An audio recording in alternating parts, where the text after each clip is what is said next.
No próximo capítulo da novela Dona de Mim, a tranquilidade da família Boaz vai pelo ralo antes mesmo que todos consigam respirar. A revelação de que Ellen está viva se espalha como rastilho de pólvora e deixa a todos paralisados. Para muitos, ela era apenas uma dor antiga, um capítulo encerrado à força. Agora surgem carne, osso e mistérios demais.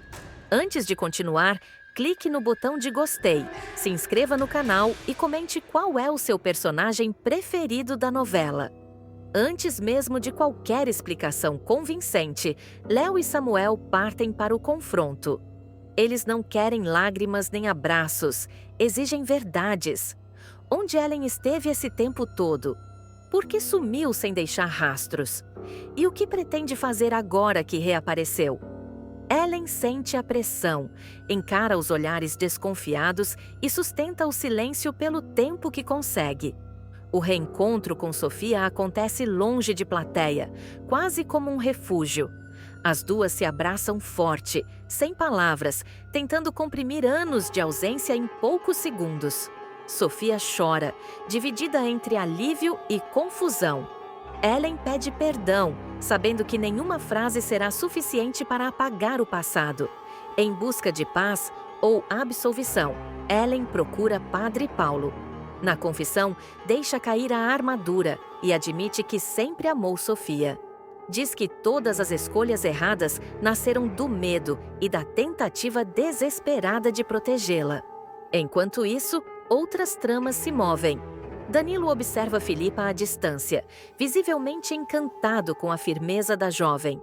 Jeff, por sua vez, apresenta Roberta a Ryan. Sem rodeios, ela faz uma proposta de trabalho direta e inesperada, mostrando que enxerga mais no rapaz do que ele próprio imagina. A tensão atinge outro nível quando Ellen apresenta Hudson oficialmente à família Boaz. Ela conta como se conheceram e por que confia nele, mas Samuel e Léo percebem fissuras nessa história. Algo não encaixa. E como se não bastasse, Igor, brincando inocentemente com Sofia, solta uma frase que cai como bomba. Em breve, eles irão para Portugal. O silêncio que se segue diz tudo. Danilo pedirá Filipa em casamento e uma reviravolta daquelas começará a sacudir a novela. Depois de desmascarar Jaques diante de todos e pagar pelo que fez no passado, Danilo deixará claro que não quer mais ser o homem impulsivo e inconsequente de antes. Livre da cadeia, ele surgirá disposto a reconstruir a própria vida, mesmo sabendo que o julgamento das pessoas ainda pesa. O que ninguém imagina é que será justamente Filipa quem abrirá, sem perceber, o caminho definitivo para essa redenção. Nos próximos capítulos, Danilo e Filipa se encontrarão a sós, longe de qualquer interferência. O clima, inicialmente contido, logo será tomado por uma tensão silenciosa. Filipa respirará fundo, visivelmente emocionada, e quebrará o silêncio com uma frase que Danilo jamais esquecerá. Ela dirá que, de um jeito ou de outro, ele foi responsável por salvá-la. Relembrará o período sombrio em que esteve presa naquela clínica, dopada, desacreditada, manipulada por Jaques, e afirmará que, se não fosse a coragem de Danilo em enfrentar o vilão, talvez nunca tivesse conseguido sair de lá. Suas palavras virão carregadas de gratidão, mas também de algo mais profundo que ela tentará esconder. Danilo ficará visivelmente tocado. O olhar dele mudará e a voz sairá embargada quando responder que não fez nada além do que era certo. Em seguida, com um sorriso tímido, ele quebrará o clima pesado com uma provocação inesperada, dizendo que ela pode agradecê-lo com um beijo e que isso já o deixaria mais do que feliz. Filipa hesitará por alguns segundos, como se estivesse lutando contra seus próprios sentimentos, até finalmente admitir que também está gostando dele e que já não conseguia mais fingir indiferença. Sem dizer mais nada, os dois se aproximarão lentamente e se beijarão de forma intensa, um beijo carregado de tudo o que ficou reprimido. Será um daqueles momentos em que o mundo parece parar e os dois se entregam sem pensar nas consequências. O clima entre eles ficará ainda mais forte e a decisão de sair juntos surgirá quase como algo inevitável. Danilo levará Filipa para um jantar simples, porém cheio de significado. A conversa fluirá com naturalidade, misturando risadas, confissões e lembranças dolorosas que agora parecem menos pesadas quando compartilhadas. Filipa confessará seus medos, falará do trauma que ainda carrega e da dificuldade de voltar a confiar. Danilo, por sua vez, abrirá o coração e admitirá que sempre sonhou em ter uma família, mas que nunca se sentiu digno disso até agora. A noite avançará e a conexão entre os dois se tornará impossível de ignorar. Impulsivos, eles decidirão prolongar o encontro e acabarão indo para um motel. A cena será marcada por intensidade, entrega e emoção, mostrando dois personagens que, apesar de todas as feridas, encontram um no outro um refúgio inesperado. Será uma noite que mudará completamente o rumo da história dos dois. Algum tempo depois, nos próximos capítulos, Filipa começará a sentir enjoos frequentes e um cansaço fora do comum. Inicialmente, ela tentará ignorar os sinais, atribuindo tudo ao estresse dos últimos acontecimentos. No entanto, os sintomas se intensificarão e ela decidirá procurar um médico. O suspense tomará conta da cena, com Filipa visivelmente apreensiva enquanto aguarda o resultado dos exames. Quando o médico confirmar a gravidez, Filipa ficará em choque. A notícia cairá como uma bomba, misturando alegria, medo e insegurança. Ela pensará em tudo o que passou, nas dores recentes e nas mudanças que essa descoberta trará. Mesmo assim, algo dentro dela dirá que essa criança representa um novo começo. Filipa criará coragem e contará a novidade para Danilo. A reação dele será imediata. Primeiro, incredulidade. Ele perguntará várias vezes se é verdade, como se tivesse medo de se iludir. Assim que a ficha cair, Danilo se emocionará como nunca antes. Ele confessará que sempre sonhou em ser pai e que, naquele momento, sente que finalmente encontrou um propósito maior para sua vida. Abraçará Filipa com força, prometendo estar ao lado dela em todas as circunstâncias. O que eles ainda não sabem é que essa felicidade inicial despertará reações inesperadas, segredos mal resolvidos e novas ameaças que começam a se desenhar nos bastidores. A tensão crescerá à medida que Filipa adiar sua resposta ao pedido de casamento. O silêncio dela pesará sobre Danilo como nunca antes. Ele tentará disfarçar a insegurança, mas ficará claro que o medo de perder Filipa falará mais alto. Ainda assim, ele decidirá agir diferente do passado. Nada de pressão, nada de impulsos. Danilo passará a demonstrar no dia a dia que está pronto para ser companheiro, pai e marido, mesmo sem garantias. Filipa observará tudo em silêncio. Cada gesto de cuidado, cada atitude responsável de Danilo mexerá profundamente com ela. Ao mesmo tempo, a gravidez avançará, trazendo mudanças físicas e emocionais que a deixarão ainda mais sensível. Em consultas médicas, ela ouvirá alertas sobre o estresse e perceberá que precisa se proteger, não apenas fisicamente, mas emocionalmente. Será nesse momento que Filipa começará a questionar se vale a pena continuar fugindo de uma felicidade que insiste em bater à sua porta. Enquanto isso, comentários maldosos e julgamentos externos ganharão força. Pessoas próximas colocarão em dúvida a capacidade de Danilo mudar de verdade, reabrindo feridas antigas. Filipa ficará abalada, mas, dessa vez, não se sentirá sozinha. Danilo enfrentará cada ataque de frente, deixando claro que não permitirá que o passado defina o futuro do filho que está por vir. Essa postura firme começará a virar o jogo. Filipa terá um momento decisivo ao reviver, em terapia, tudo o que passou na clínica e sob a manipulação de Jacques. Ela entenderá que o maior risco não é amar de novo, mas continuar vivendo refém do medo. Essa percepção mudará completamente sua forma de enxergar Danilo, não mais como o homem que errou, mas como alguém que escolheu mudar quando teve a chance. A virada emocional culminará em uma conversa intensa entre os dois.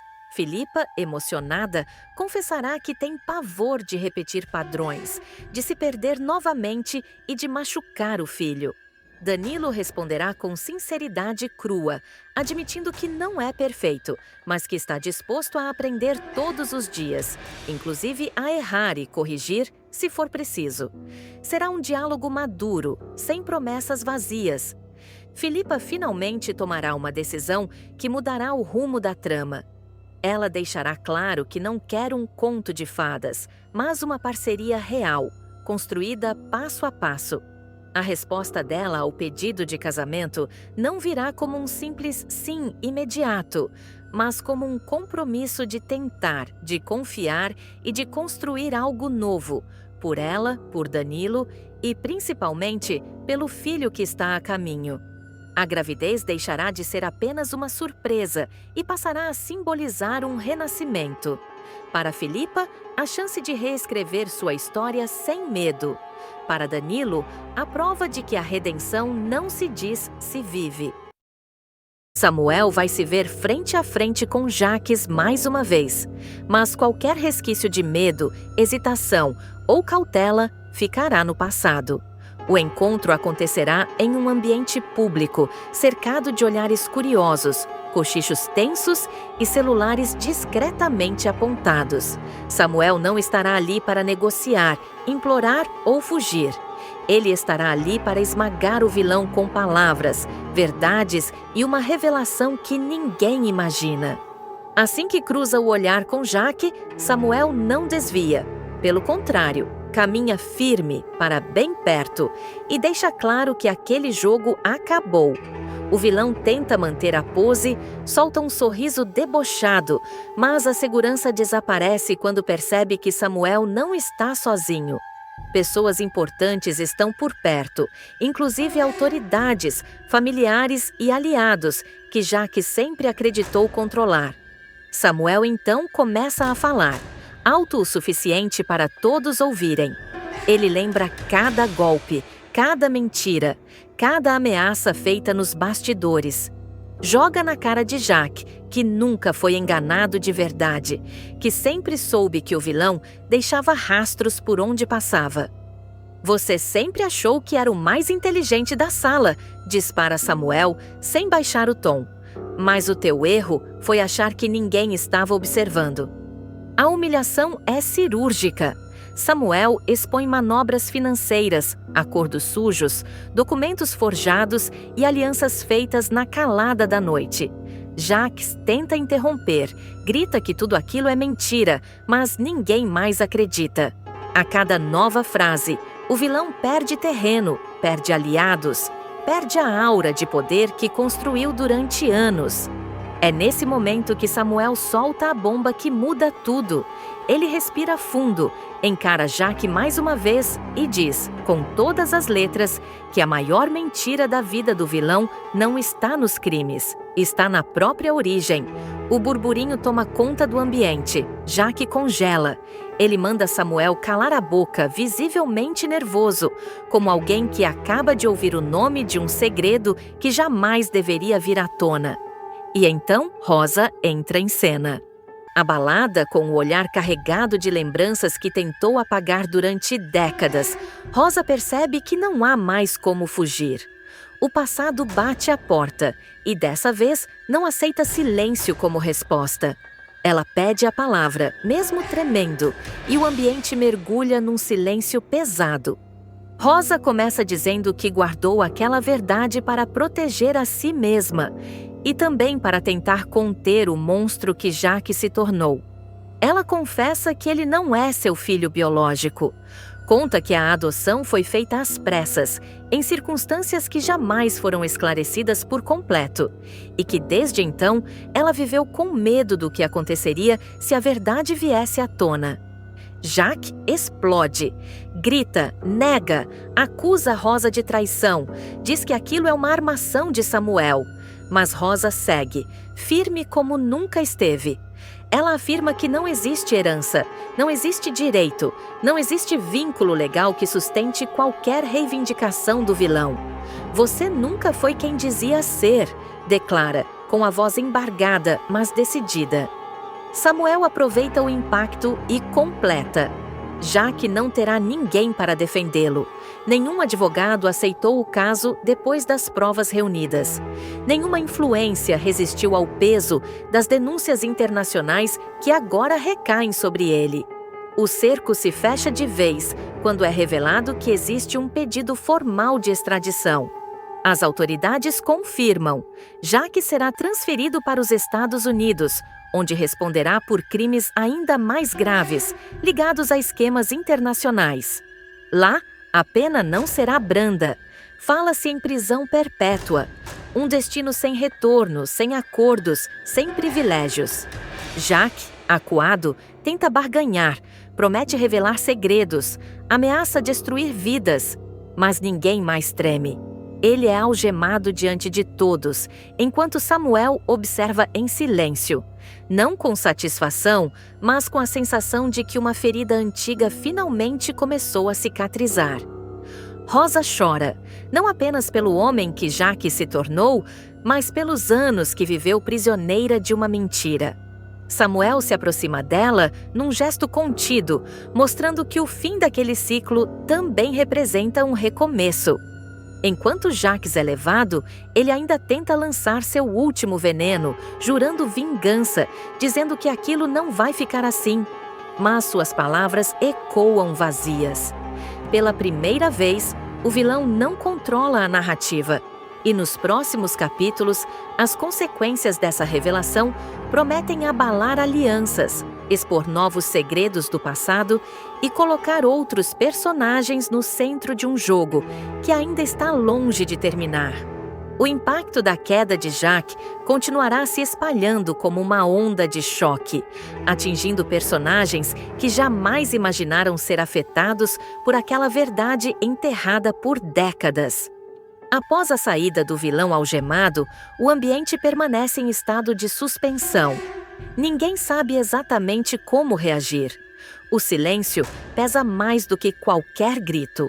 Samuel, ainda tomado pela adrenalina, percebe que o confronto não foi apenas contra Jacques, mas contra um passado inteiro de abusos, chantagens e manipulações que agora vêm à tona. A notícia da extradição imediata corre rápido. Autoridades confirmam que o processo já estava em andamento havia meses, costurado em sigilo absoluto, já que vinha sendo monitorado por crimes financeiros internacionais, lavagem de dinheiro e conexões com esquemas ilegais fora do país. O que parecia apenas uma disputa familiar se revela parte de algo muito maior e muito mais sombrio. Rosa, devastada, enfrenta o julgamento silencioso de todos ao redor. Alguns a encaram com pena, outros com indignação. Ela admite que errou ao esconder a verdade por tanto tempo, mas deixa claro que viveu anos sob ameaça emocional e psicológica.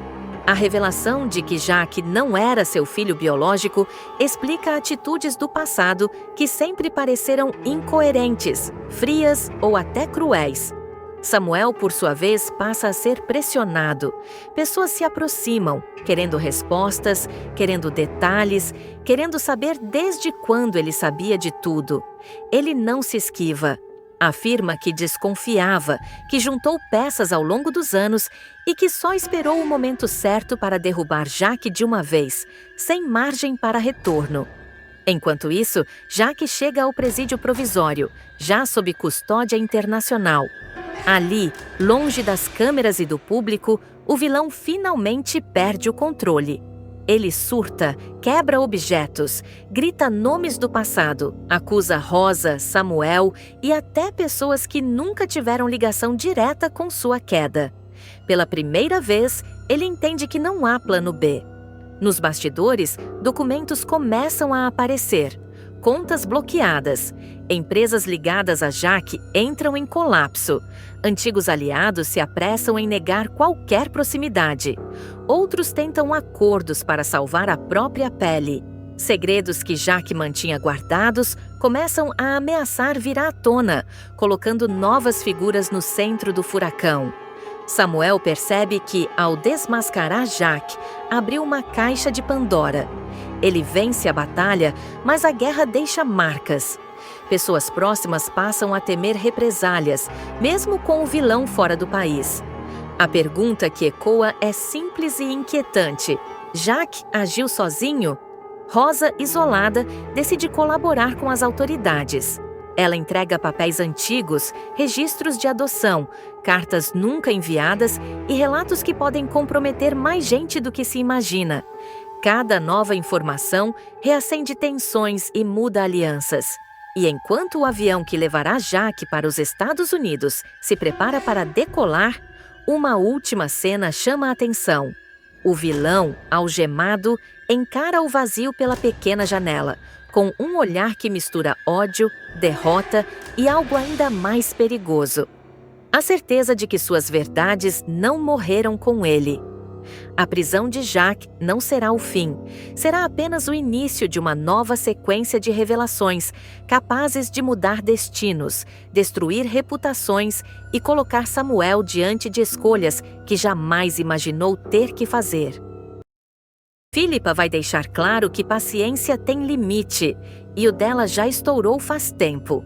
A mulher, que foi humilhada, desacreditada e trancafiada por causa de Jacques, decidirá que não basta vê-lo atrás das grades. Para ela, cadeia não é castigo suficiente. Justiça, nesse caso, vai ganhar contornos sombrios, silenciosos e profundamente perturbadores. Tudo começará depois da captura definitiva de Jacques. O vilão será levado algemado, exposto, derrotado publicamente, mas ainda carregando aquele sorriso torto de quem acredita que sempre dá um jeito de sair por cima. Na prisão, ele tentará bancar o controlador, provocando outros detentos, fazendo ameaças veladas e repetindo para si mesmo que aquilo tudo é temporário. Jacques acreditará que ainda tem poder, influência e jogo psicológico. Mal saberá que o verdadeiro terror já estará a caminho. É nesse contexto que Philippa tomará uma decisão fria e calculada. Diferente do que muitos imaginam, ela não agirá por impulso. Será metódica, silenciosa, cirúrgica. A ideia da visita surgirá como algo aparentemente banal. Uma ex-mulher que, apesar de tudo, ainda se preocupa. Uma marmita nas mãos, um olhar contido, uma postura calma demais para quem passou pelo inferno. Ao chegar ao presídio, Philippa causará estranhamento até nos agentes. Dirá que veio apenas trazer comida. É a preferida dele, afirmará com um meio sorriso, daqueles que não revelam nada, mas escondem tudo. A marmita passará pela inspeção padrão, sem levantar suspeitas. Nada ali parecerá fora do lugar, pelo menos à primeira vista. Quando Jacques for levado até a área de visitas, reagirá com sarcasmo, rirá ao vê-la, tentará provocá-la, mexer com suas memórias, jogar na cara dela o passado. Mas Philippa não morderá a isca, pelo contrário, ela se mostrará serena, quase gentil. Falará baixo, olhar firme, palavras medidas. Cada gesto dela deixará o vilão desconfortável, como se algo estivesse fora do eixo. Philippa dirá que aquilo não é uma reconciliação, é um acerto, um fechamento de ciclo. Jacques, convencido de sua própria esperteza, aceitará a comida sem hesitar. Comerá com gosto. Comentará que estava mesmo com saudade daquele sabor. Chegará a rir, dizendo que ela finalmente aprendeu a perdoar. E será exatamente nesse momento que o jogo começará a virar. Pouco tempo depois, ainda na cela, Jacques sentirá os primeiros sinais. Um mal-estar estranho, a visão levemente turva, um zumbido insistente nos ouvidos. Ele tentará se levantar, mas as pernas não responderão como antes. O coração baterá acelerado demais, fora de ritmo, suas mãos começarão a tremer. A princípio, ele achará que é ansiedade, raiva acumulada, estresse da prisão. Mas rapidamente o corpo dará sinais de que aquilo é muito pior. As paredes da cela parecerão se mover, as sombras ganharão formas próprias, sons inexistentes começarão a ecoar, como sussurros vindos de todos os cantos. Jacques começará a suar frio, a respiração ficará descompassada. Ele se arranhará sem perceber, como se algo estivesse rastejando por dentro da pele. Tentará gritar por ajuda, mas a voz sairá falha, embaralhada. Os outros detentos se afastarão, assustados com o surto repentino. As alucinações se intensificarão. O vilão verá rostos distorcidos nas paredes.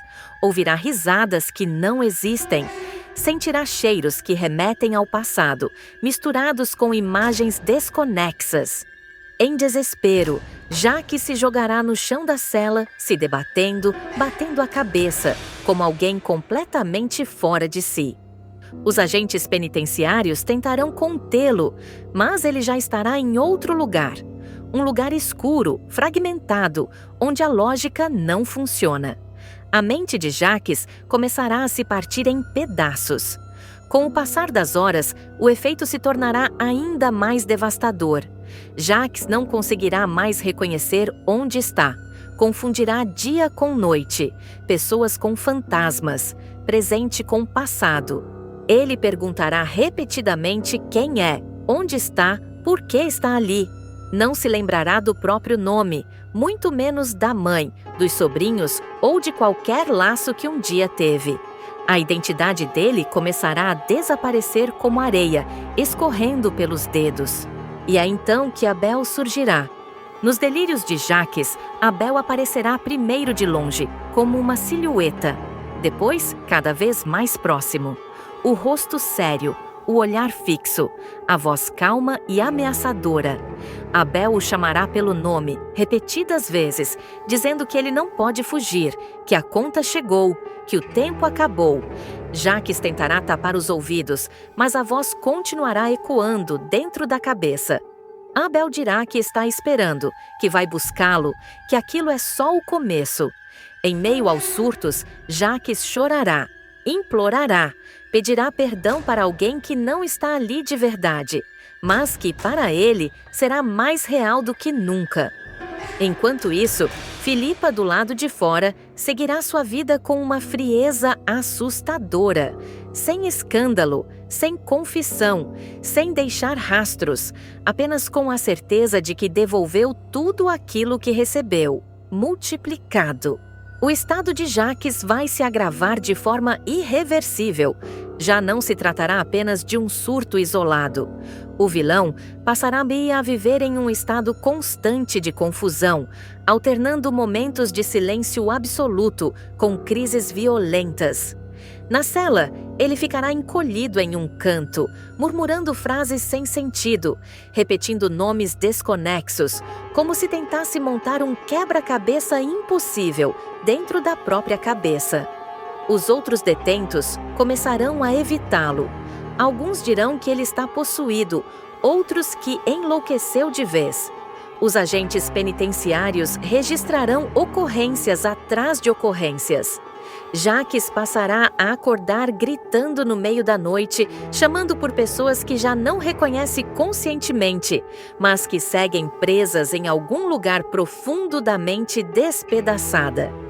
Em determinados momentos, ele se levantará de repente, encarando o vazio como se estivesse vendo alguém diante dele.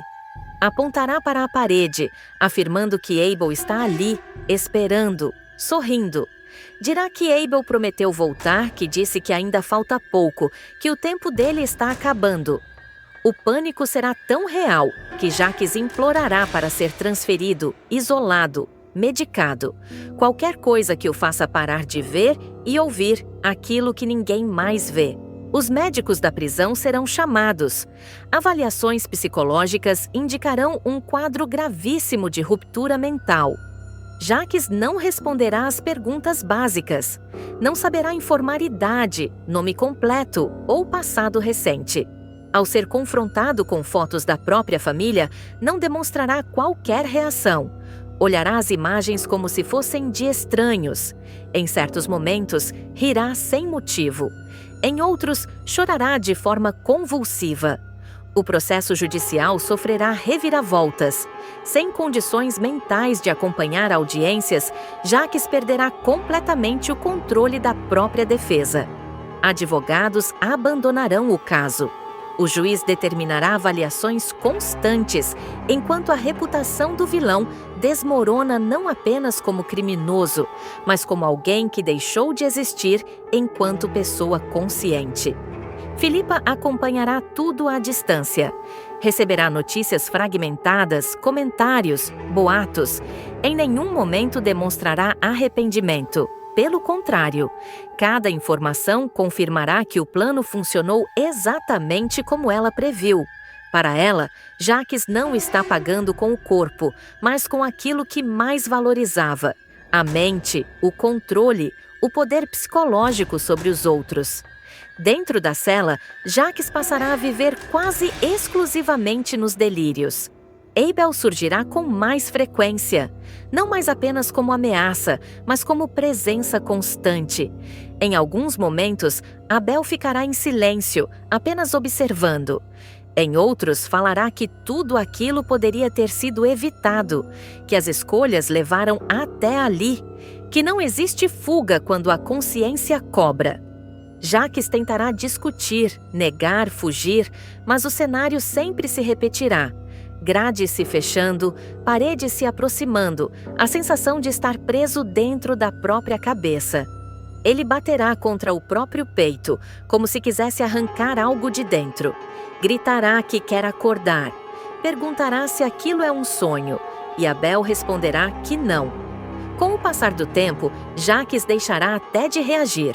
O olhar ficará vazio, os movimentos lentos.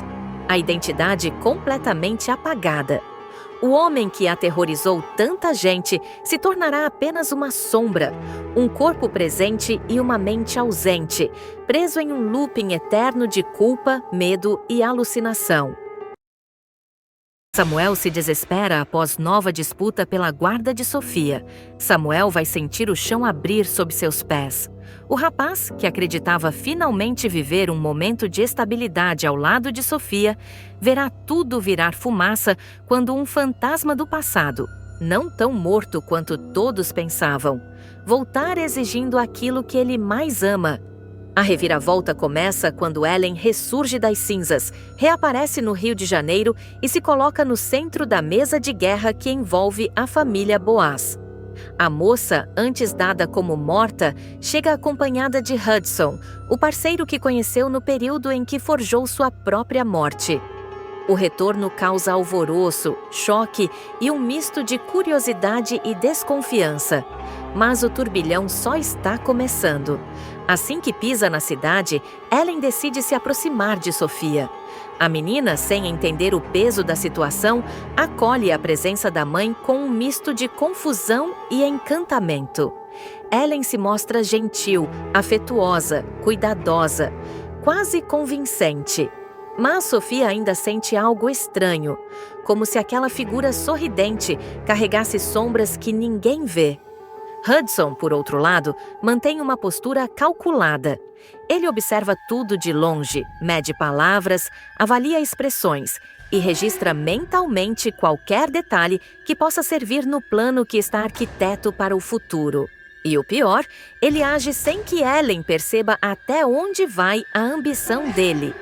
Ellen apresenta Hudson à família Boaz, garantindo conhecer nele um homem transformado. O discurso soa convincente, emotivo, com um verniz de arrependimento que deixa muitos sem saber como reagir.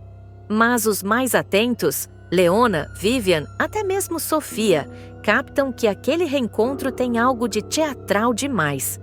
Uma performance ensaiada para tocar corações ou manipular mentes. Pouco depois, explode a bomba que Samuel jamais imaginou enfrentar. Ellen e Hudson entraram com um pedido judicial pela guarda de Sofia. A notícia chega como um soco. Quem conta é Vivian, abalada, tentando manter a calma enquanto entrega a intimação ao namorado. Samuel lê cada linha como se estivesse sendo rasgado por dentro. Ele tenta respirar, mas a sensação é de que o ar sumiu. A nova disputa pela guarda vai reabrir feridas antigas. Trará questionamentos, discussões internas e até confrontos que ninguém imaginava revisitar.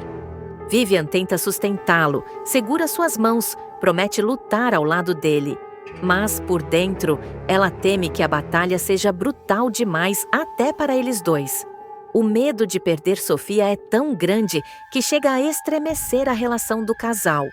Enquanto isso, Hudson começa a se mover de forma silenciosa dentro da Boaz. Ele finge interesse pelo bem-estar da menina, mas na verdade quer mapear onde está o dinheiro da família. Só que sua investigação o leva a uma descoberta chocante. A fábrica está falida. A antiga potência financeira agora mal se sustenta. É um escândalo interno que poucos sabem, mas Hudson percebe que pode usar isso a seu favor. Só que Ellen, ao contrário do comparsa, choca Hudson ao revelar que quer a guarda de Sofia, mesmo sem dinheiro envolvido. Ela insiste que não se trata de poder financeiro, e sim de laços de sangue, de ligação materna, de algo que ela não pode perder de novo. Hudson tenta argumentar, tenta ir pelo lado da ambição, tenta convencê-la a desistir, mas Ellen está decidida. Ele percebe que, por trás daquela fragilidade aparente, existe uma força que pode atrapalhar seus próprios planos. O casal, então, começa a se fragmentar internamente. Uma rachadura sutil, quase imperceptível, mas que crescerá rápido demais. Enquanto isso, Samuel e Vivian procuram Leona. Eles chegam tensos, aflitos, carregando a intimação como prova da tempestade que está prestes a cair sobre eles. Leona escuta tudo em silêncio, os olhos brilhando num misto de profissionalismo e preocupação pessoal. Ela promete ajudar, promete agir rápido, promete não deixar Sofia sofrer.